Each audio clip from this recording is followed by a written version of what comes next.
Hello, Mallards. It's the end of Monday, and this is the first time I'm turning on the video camera. Today we hung out at Panera. Mm-hmm. Most of the day. Little tippy tap girls. Yeah. Did some work. Did some fun stuff. Mallory saw no shows. I did see no shows. But I went to the MOTH. Yeah, it was like, I think this is the first...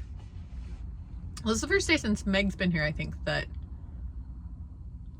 You've not seen a show? Yeah, that I've not seen a show. I think the day I got here, you didn't see anything.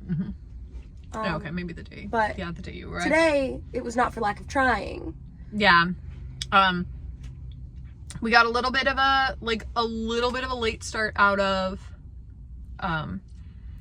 Panera. So I missed the 7 o'clock hour.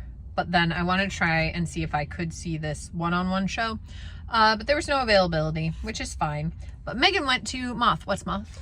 The MOTH is a storytelling competition, slightly casual competition. They do story slams. It's pretty similar to Orlando Story Club. Or Orlando Story Club stole the format from MOTH. So like it's formatted in a very similar way. There are 10 tellers in a night. Normally it's plucked out of a hat, but this was the Grand Slam, so it was in a bigger theater space that was like 500 people, and there were a ton of like people there, which was very like feel good about the state of the storytelling community that we can still pack an auditorium. Yeah, that's really cool. And 10 tellers who have previously won story slams, telling personal narrative stories that were based on the theme of making waves. Ooh. Mm-hmm. So there was a woman who threw her husband's ashes into water, but her husband wasn't dead, and they were the cigarette ashes from the day in that she accidentally lied to.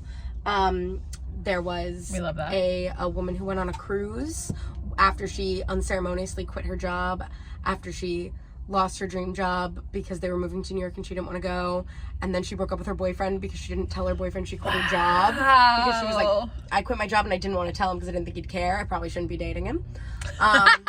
So she like blew up her life and then went on a cruise. I love that. Okay. She interviewed for a job and then went on a cruise, and then when she got back, she got the job. And then the next person she dated, she ended up marrying. Wow. So this cruise is like this very this cruise really little thing in her life. But the person who won told a story about their father, and they told a story about like their father and their brother who got seriously ill. I didn't want to talk to her afterwards about whether he ever went to a serious fun camp, but it was it's a story that is close to me because I've heard it so many times. Yeah.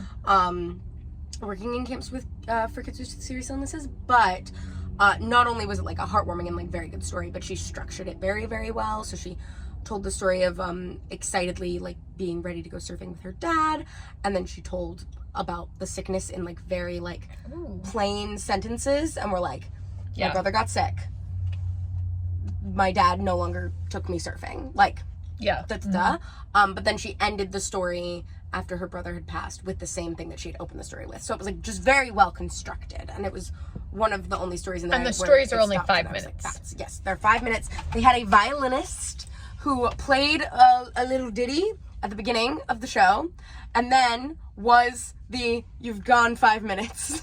Amazing. You've gone more than 5 minutes. Amazing. Every single person went over 5 minutes. Heard the violin every time. Maybe they just really liked the violinist. They were like, I'm gonna slow down. I want to hear that sweet, sweet violin. I think that it's, and this is very common in the teller community, it's 5 minutes in the mirror, not 5 minutes in front of an audience. So the audience was 500 people. They were hooting, they were hollering, they were having a good time. Yeah.